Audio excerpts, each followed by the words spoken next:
Hello guys, I'm Michael J. Vargas and I would like to present to you my second topic for process approach of QMS principle number 4, which is the statistical process control. What is statistical process control or SPC? It is a method of quality control which employs statistical methods to monitor and control a process. This helps to ensure that the process operates efficiently, producing more specification conforming products with less waste, rework, or scrap. Benefits of SPC: monitors and provides feedback for keeping process in control, triggers when a problem occurs, differentiates between problems that are correctable and those flat due to chance, gives you better control of your process, reduce need for inspection, provides valuable knowledge in the working of the process. Control chart. The control chart is a graph used to study how a process changes over time. Data are plotted in time order. A control chart always has a central line for the average, an upper line for the upper control limit, and a lower line for the lower control limit. These lines are determined from historical data. By comparing current data to these lines, you can draw conclusions about whether the process variation is consistent or is unpredictable, affected by special causes of variation. Types of control charts.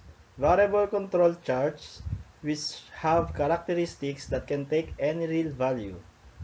And the attribute control charts, which have defect-related characteristics. For the variable control charts, we have X-bar control chart. This type of chart graphs the means or averages of a set of samples, plotted in order to monitor the mean of a variable.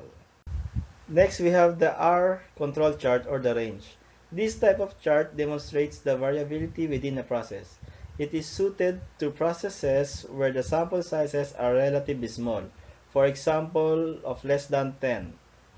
For each set of date, the difference between the smallest and largest readings are recorded. This is the range R of the set of data. The ranges are now recorded onto a control chart. Next is the standard deviation or the S control chart. The S chart can be applied when monitoring variable data. It is suited to situations where there are large numbers of samples being recorded. The S relates to the standard deviation within the sample sets and is a better indication of a variation within a large set versus the range calculation. An advantage of using the standard deviation is that all data within a set are utilized to determine the variation, rather than just the minimum and the maximum values. So for the attribute control charts, we have UNC control charts. The UNC control charts are applied when monitoring and controlling count data in the form of 1, 2, 3. In example, specific numbers. An example of such data is the numbers of defects in a batch of raw material, or the number of defects identified within a finished product. The C chart is used where there can be a number of defects per unit and the number of samples per sampling period remains constant. In the U chart, again similar to the C chart, the number of defects per sample unit can be recorded. However, with the U chart, the number of samples per sampling period may vary. And then we have the P and NP control charts. P charts are utilized where there is a pass or fail determination on a unit inspected. The P chart will show if the proportion defective within a process changes over the sampling period. The P indicates the portion of successes. In the P chart, the sample size can vary over time. A similar chart to the P chart is the NP chart. However, with the NP chart, the sample size needs to stay constant over the sampling period. An advantage of the NP chart is the number of non-conforming is recorded onto the control rather than the fraction non-conforming. Some process operators are more comfortable plotting the number rather than fraction of non-conformances. So when to use a control chart?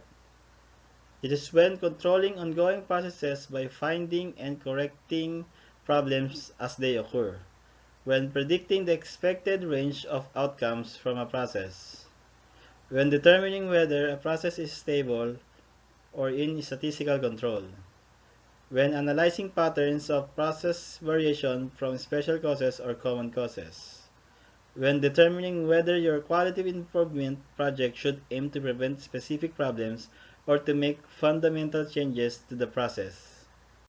So here's the procedure for making the control chart. First, choose the appropriate control chart for your data. Next, determine the appropriate time period for collecting and plotting the data.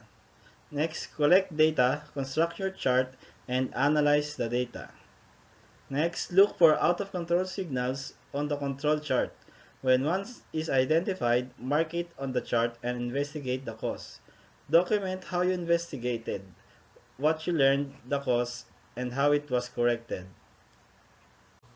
Process Capability Analysis. Process capability analysis is a set of tools used to find out how well a given process meets a set of specification limits. In other words, it measures how well a process performs. Process capability indices. These are usually used to describe the capability of a process. There are a number of different process capability indices, and whether you calculate one or all may depend on your analysis needs. But to calculate any process capability indices, you assume stability of your process. For unstable processes, process capability indices are meaningless. So first step in process capability analysis is a check for stability throughout the process. So these are the capability indices. CP stands for process capability and is a simple measure of the capability of a process. It tells us how much potential the system has of meeting both upper and lower specification. CPK stands for Process Capability Index. If CPK is more than 1, the system has the potential to perform as well as required. PP stands for Process Performance. It is much the same as CP, but unlike CP, it measures actual performance rather than potential. Like CP, it measures spread and is subjected to the same weaknesses. PPK stands for Process Performance Index. Like PP, it measures actual performance rather than potential. A PPK of between 0 and 1 indicates that not all the process's outputs are meeting specifications. If PPK is 1, 99.73% of your system's output is within the specifications. The percentage 99.73% comes from the normal distribution curve, where 99.73% of results fall within -3 and 3 standard deviation from the mean. The normal distribution curve. Smaller PPK values indicate that the deviation from specification is larger. Larger PPK values indicate the deviation from specification is smaller. These numbers and a histogram representing them are usually produced in a process capability analysis. So that ends my presentations. Kindly check these references if you want more detailed explanation. Thank you guys for watching.